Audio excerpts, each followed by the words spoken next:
The following presentation is general in nature and should not be considered as financial advice. Please do your own research, consider this information wisely, and never invest more than you can afford to lose. G'day guys, welcome to my Cryptocurrency 101 course. My name's Crypto Neil, and for many of you this will be the first video that you're going to be seeing in the Cryptocurrency 101 series. Now I was going to actually save this one until last, but I've had an overwhelming demand of people saying, oh look, how do I participate in all these ICOs? All these ICOs are going off tap, 100 timesing people's money, what have you.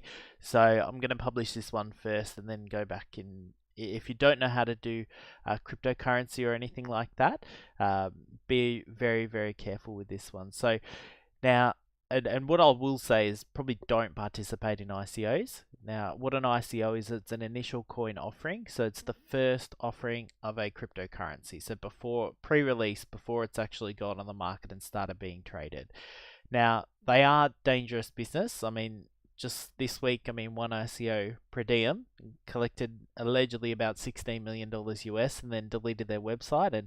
And humorously, they left a single word up on their website. I won't repeat what that was, but I thought it was pretty hilarious. But look, obviously not hilarious for people who actually lost their $16 million. Very, very serious business. And look, if anyone is doing an ICO, you need to do a lot of research before participating. Read the white paper, look up the team on LinkedIn and multiple different websites. Make sure they're real, speak to other people, read reviews online, watch YouTube clips about it, and just try and get your head around what the product is, whether it'll actually work and whether it'll be successful. And then, look, even if you've done all that, you're not guaranteed to pick a winner, okay? So, and you could easily lose your money. So basically what I'm trying to say is if you're a beginner to cryptocurrency, watch the other videos when I publish them first and then think about ICOs later on. But for all of those who still want to participate in ICOs, let's dig right in, okay? So realistically, there's two types of ICOs. There's non-Ethereum based ICOs and Ethereum based ICOs. Now, look, there's obviously plenty other ICOs out, types of ICOs, but they're the two that I'm going to be talking about today. Now, what's the difference between the blockchains? Like, what's the difference between Ethereum based ICOs and non-Ethereum based ICOs? Well, basically, the way I reckon it is, the easiest way to explain it is it's a bit like different operating systems. You know, you've got Windows, you've got Apple, you've got Linux, you've got iOS, you've got Android. All those different types of operating systems do all different types of things, okay? And with non-Ethereum based ones, so say if they're building their own blockchain, what that is they're building their own operating system basically. So only the tokens can operate on that operating system. Whereas Ethereum based contracts, what that is they're actually operating on the Ethereum blockchain. So say it's like building an app for an iOS app, let's just say. So Ethereum is iOS, it's the main operating system, but the token that you're buying, so you know the token, and I'm going to use Power Ledger as an example later on in this. So Power Ledger is an example of an Ethereum based token. Okay, so that would be like having an app on the iOS. The iOS is Ethereum and the app is Power Ledger or whatever ICO that you're participating in. Now for non-Ethereum ICOs, what they're usually doing is they're usually creating their own blockchain, okay? So you'll need to go, first of all, you need to go to their website, register via their website, and a lot of their websites these days are creating whitelist registration. So you have to go before the date. So say the date is the 1st of June, you've got to go before the 1st of June. Say the cutoff might be the 25th of May or something. So you got to go to before the 25th of May, register your address to be on the whitelist, and then you'll get to participate in the ICO. So that's very, very important. Get onto the ICO as soon as possible. Get your name on the whitelist as soon as possible. Otherwise, you can run into trouble of not being actually allowed to buy it. Okay. Secondly is send the currency. So the good thing about non-Ethereum based ICOs is you can send the currency from anywhere. Now you can send it from your say Bitcoin wallet, or you can send it from an exchange. Now be very, very careful with this, because what I normally like to do is I normally like to send Ethereum from my wallet just in case I think it's a non-Ethereum ICO and it actually is an Ethereum ICO, and you'll see why later on in the presentation. Thirdly, you receive the tokens on the website, so you'll log into the website. Say as an example, I've recently participated in the TokenPay ICO. So you log into the TokenPay website, you'll find the tokens are going to actually be there. And then you can choose what address to transfer them to. And once the blockchain is up and going, so once, as an example, the TokenPay blockchain is up and going, you can send the tokens to either the wallet that you download on your computer, or if they have an app for the phone or what have you, or you can send send the tokens from your original ICO to an exchange and then sell them. Now, that's only once the exchange lists that particular ICO's blockchain, so that may actually take a bit of time. Sometimes it can be 3 or 4 months, sometimes even longer. Now, Ethereum-based ICOs are a little bit different. So look, just to recap on those ones though, non-Ethereum based ICOs, usually they're creating their own blockchain. Now, there is a couple of other ones like Neo blockchain that they are starting to create ICOs on, the Tron blockchain, etc., etc. But what I'm just going to say is, generally speaking, if they're non-Ethereum based ICO, they're creating their own blockchain, okay? And that's why you need to get a separate wallet specifically for that blockchain, and also you will need to send it to an exchange that supports that particular blockchain, and that's why it can take a little bit longer, because it's not just click of a button adding another token on the Ethereum network. It's actually adding a whole nother blockchain, so that's why exchanges can take a little bit of a while to do that. Now, Ethereum based ICOs.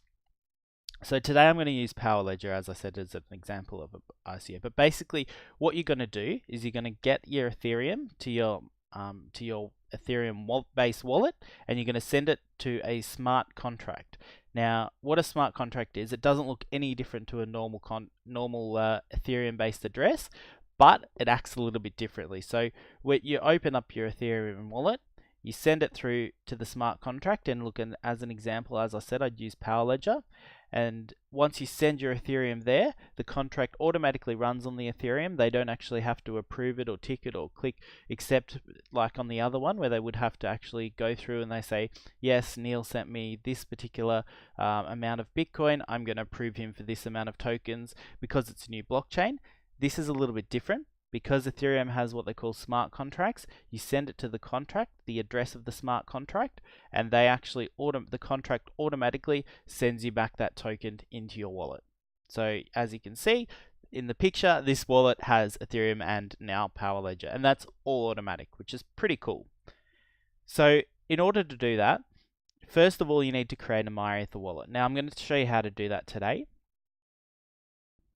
Now, in order to do that, you're going to need to go to myetherwallet.com and make sure it's only myetherwallet.com, not anything else. If you do go to another website, then there is a very high chance that you will actually get phished, and everything that you'll have in your Ether wallet will be stolen. So that's very, very important to only go to myetherwallet.com. All right. Now, you'll go to new wallet, and so we'll enter in a new password. Let's just go 1, 2, 3, 4, 5, 6, 7, 8. Create new wallet. Oh, we need a 9th character. Bang. So the first thing we'll do is we'll download the key store file. So what that is, it's a little file that holds the encryption information for your MyEther wallet. So I'll go ahead and I'll download that. We'll just put it on the desktop. No dramas. Alrighty. And then I'll go I understand, continue. Also, this will be our private key. So obviously I'm creating a new one.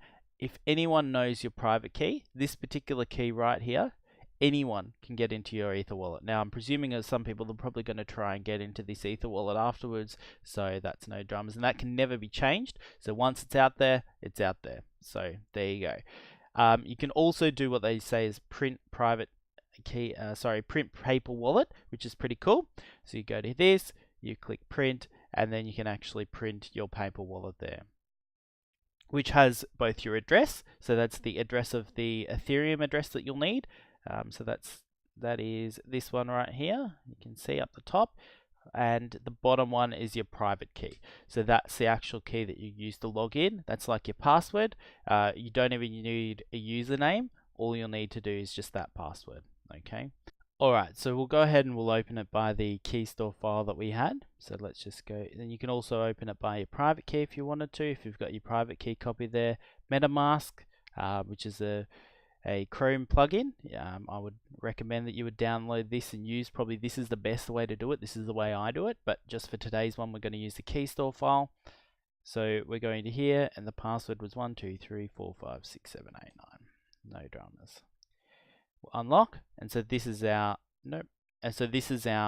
account address. Okay, so this is the address of the account, and then also this is the amount of ether that we've got here, and this is the way that we send it. So that's basically, and this is all the tokens that can be stored on Ethereum. So you can see I've set up a few here recently, but all of these are Ethereum based tokens. Now you'll probably see some really popular ones that you like and what have you, including my example power. So you can click to load, and we'll have 0 power in this wallet because we just created this wallet. But I'll go into that a little bit more lately, but all of those tokens are based on the Ethereum based network. Okay, so you can store all of those tokens just by sending them to this address that we've got here. That's your account address. Now send ether to your wallet. That's the second thing you got to do. Now, my advice here, so that's, you just send it to this address from your from the place where you bought it. Could be Coinbase, could be on an exchange for what you've sold for something, what have you, but you send it to this address. Now my advice, very, very important, to send a little bit extra. So if you want to put 1 Ethereum into an ICO, send about 1.1 or 1.05 or what have you, just because there will be fees, and the fees are a little bit higher for smart contracts. Normally when I send Ethereum to another Ethereum wallet, it'll be about $1 or what have you. It'll be 21,000 gas, which is here. It'll be very, very cheap. So it's usually about $1 or less. But when you're doing a smart contract, smart contracts require a bit more juice. Now, if you don't want to know what gas is basically the Ethereum that you pay the miners to do the mining for that particular one. So that's what they mean by gas limit. So it's just all it is. It's the amount of Ethereum that you pay to have this transaction mined. All right, and that's the maximum amount of Ethereum that you've got. Now, in terms of this one, so once you've sent your Ethereum there, your 1.05 or whatever you're wanting to do, the next step is to send the Ethereum to the smart contract address of the ICO. So the way you'll get this is when you pre-registered or when you log in on the particular ICO website, they'll be able to give you an Ethereum based address, and then you'll be able to send it to there. And that'll trigger the smart contract, like we said, and it will automatically send your files straight back to your MyEther wallet. Now when you're sending, quite often it will recommend the amount of gas to have, and will also recommend the amount of GUI. Now at the moment, I've got my GUI set to 40. I probably would normally have this set to about 25 for a normal Ethereum to Ethereum transaction, and you'll see it'll log me out here. So I'll just quickly, when you change your GUI, so I'll just quickly log back in. All right, and there we go, we're logged back in here. So I would normally set that GUI to about 25 if you're doing Ethereum to Ethereum transactions. Well, 21 is usually the average. I normally do 25 just so I get it going a little bit quicker. And your gas limit to 21,000. Saying that for an ICO, as an example, they'll usually tell you the amount of gas to do. I was trying to participate in an ICO last week, CargoX, and I went and they recommended that this gas limit be 400,000. So I did 400,000. They recommended the GUI to be 40, which is why that GUI was actually set to 40. I haven't actually logged into my Ether wallet since then, and then I generated the transaction and sent it. Now, what happened in that particular ICO is a lot of people wanted to get on that ICO. So a lot of people actually put their gas limit higher. They might have put an extra 0, so it's 4 million gas limit, put their GUI up the gas price, to 100 or so. Actually, as a matter of fact, you can't even do it past 99 on here, but a lot of people even did a bit higher. And I'll just show you some of the transactions actually, as to what it was. It's pretty crazy. Like here's the actual transaction data from the CargoX ICO. So I'm just going to open a couple of random ones here. I haven't checked these aren't pre-selected. So here's someone who sent 5 ether. They set the gas limit to 400,000, which was the same, but they set the GUI to 550. All right, so that's the gas price to 550. Now it didn't use all that 400,000. It only used 185,000 gas, which is all right. But you can see here they used $115 transaction fee. Now, granted, it was for a $5,000 transaction, so some people can justify that, but that's a lot of money to be paying the miners, and that's what. And let's have another look at this: $110. $109. This is what you had to have to happen when they sent it to this one. You can see the contract executed. They sent 55,000 Cargo X tokens back to that person's wallet automatically, but they also paid $109 to get that done. Now that's ridiculous. So that's, if you hear the term gas wars, pretty much was started in these sort of ICOs. So a lot of ICOs, what they're doing is they're restricting the highest amount of GUI you can do is, 30 or 40 or what have you, and the highest amount of gas limit, I know there was one the other day, 51,000. So that way you don't have people paying hundreds and hundreds of dollars. I know even on this particular Cargo X ICO, there was someone who paid $800, 0.8 of an ether, just to get their Cargo X tokens, which is absolutely outrageous. So it is what it is, but so be very, very careful. And when I tried to participate, I just did the recommended 400,000 with 40 GUI limit, the gas price of 40 GUI, and didn't go through and didn't get the tokens because everyone else had paid a much, much higher fee. I would have paid about $15, but everyone's paying $100, $200 to get theirs through. So be very careful. You can set it higher if you wanted. You can set the gas highest prior to 100 or what have you on my Ether wallet. You can set the amount of gas that you use much higher. Obviously it didn't even the highest transactions over here, like let's just pick another random one, didn't even use all the gas. It didn't even use that 400,000 gas. It only used 185,000 gas, but it's still, they did it on 600 GUI, which is absolutely absurd, and that means that it was $126 worth for that one transaction fee. So once you've set the gas limit to whatever it's recommended, or higher if you want, or you've set the GUI to higher if you want, because the GUI is the price that you're willing to pay for the gas. And look, a good thing, as a matter of fact, a good thing you can do is go to Ether gas station, which is, I'll just open that up now. My Ether wallet recommends you do that. And while we're waiting for that on it, it's about to load here. So Ether gas station will tell us the average amount of time that a particular GUI will get you. So as an example, if we wanted to set our GUI to 25, which is the one I was telling you before, the average transaction will be about 60 cents. And that's with the maximum gas used of 21,000, and that should get us in with about 30 seconds or less. And then 95% time is less than a minute. So you'll see Ethereum to another person's Ethereum wallet in less than a minute if you set your gas to 25 GUI. Say if you wanted to set it to 20, you could get 47 and so on and so forth. But if you set it to 1 or to the minimum 1, it'd be 2 cents, but that would take ages to mine. All right, so it could take days even to mine. All right, so you got to be very careful. It's about choosing the medium between excessive and actually getting the ICO. So once you've done all that, then you receive your tokens in my Ether wallet. Now this is the part that I was telling you about why it's very, very important to send it from a my Ether wallet or from an Ethereum based wallet, because if you send it from an exchange, at this point in time the smart contract's going to trigger and send it back to the exchange. Now if the exchange hasn't enabled that particular ICO, which they probably won't have because it's not even on an exchange trading yet, it will go to that particular Ethereum based wallet, but it'll be stored in that wallet and you can't access it. Okay, now I'll show you in the next bit how to actually see the tokens, but if you send we'll send our Power Ledger tokens initially at ICO before anyone had started trading it or anyone had been on any exchange, if we send it to that, then the exchange, if they chose not to trade Power Ledger ever in the future, they get to keep those tokens. So that's very, very, very, very important that you send it from a my Ether wallet or you send it from your own Ethereum based wallet, a wallet that you own, not a wallet that's on an exchange, which they own and they have the private key to, a wallet that you have the private key to.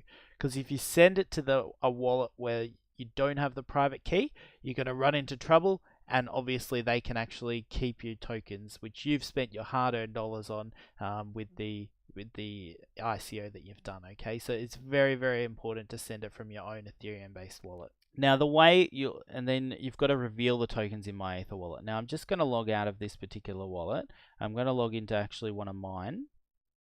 So that's all right. So I'll do it via MetaMask. So I'll go connect to MetaMask. Bang, we're in. So this is my Ether wallet. That's my actual Ether address. Feel free to send as much Ether as you want there. 100, 200, it's all good.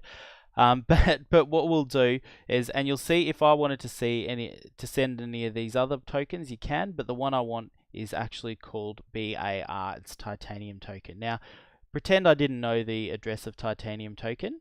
So I'd go to add a custom token, and I'd go to ethplorer.io. So ethplorer is really, really cool. That's going to come up with the wallet address for my particular wallet. And what you can actually do is you can actually search for the address of the smart address of the token. So we're going to go for BAR or Titanium actually. It's going to take a second to search because my internet's being a little bit slow at the moment. I don't know what's going on today, but here we go. The top one, BAR. We'll click on that. And waiting here. And it's given us the token address, which will just show up in a second as soon as this. So that's the token address. So what I'll do is I'll grab that token, I'll copy and paste that one, okay? I'll paste it into here. And just to remember, that website is ethplorer.io. I'll go to the token symbol as BAR, I already know that. The decimals, you can look it up here, but it's most of the time it's 18. So we'll go 18. And so you can see just before I do this, actually I'll copy that one. You can see that with the tokens, that BAR is not on that list yet, because it is a very, very new token. There's BAT, there's BCBC, I don't even know what that is, but you can see BAR is not on that list, okay? So what I'll do is I will add BAR as a custom token. I'll click save. And there it is, there's my BAR. So you couldn't see that before, but now you can see BAR, and if I actually want to send that, you can actually go and click on BAR now, and I can send, my 500 BAR over to a different person's Ethereum address, and then they'll receive the BAR in that particular Ethereum address. Now you'll actually notice, I'll use this address. I don't know if it will work. No, it's not going to. I'll use another address of another particular wallet. Let's just try and find it. No, it's actually worked. So you'll see the gas limit's a little bit higher, because for tokens, sending tokens to a different address is a little bit higher than sending Ethereum to Ethereum. Now you'll see here in this particular Ethereum address that there's got 0 Ether in it. Now what I'll need to do is I'll actually need to send some Ethereum over to that address, even if it's just a small amount, $10 or $20 worth of Ethereum, so that they can actually process that transaction. Because without Ethereum in that transaction, without the Ethereum in that wallet, the transaction's going to fail, because Ethereum is what we use to pay the miners. It is gas. Ethereum is gas, so that gas, there's no gas, so the transaction's going nowhere. So you need to send at least a small amount of Ethereum over to your wallet before you do any transaction. Even if it's Ethereum to Ethereum, you can't send all the Ethereum. You got to send, you got to save a little portion for gas. Okay, now speaking of which, now you can either just keep it in that wallet as long as you've got that private key safe, and as long as you've got that key store file safe, if you choose to keep it that way, you've got complete access over your wallet. So you don't have to, you can just keep it there and let it sit there for the rest of your life, and then sell it when you're 80 and hopefully become a multi-millionaire from that particular token. Or you can just send it straight to an exchange if you wanted. Just put the exchange address in here, 123, and then that would be and send that straight to the exchange. Okay, and that's it. That's how you participate in an ICO. So hopefully that makes a lot of sense. If you've got any questions, just let me know in the comments. Make sure you like this video. Make sure you subscribe, so when my actual full Cryptocurrency 101 course comes out, you'll be able to see that. Thanks for your time today, and hopefully get in on those good ICOs and hopefully make those big gains. See you later.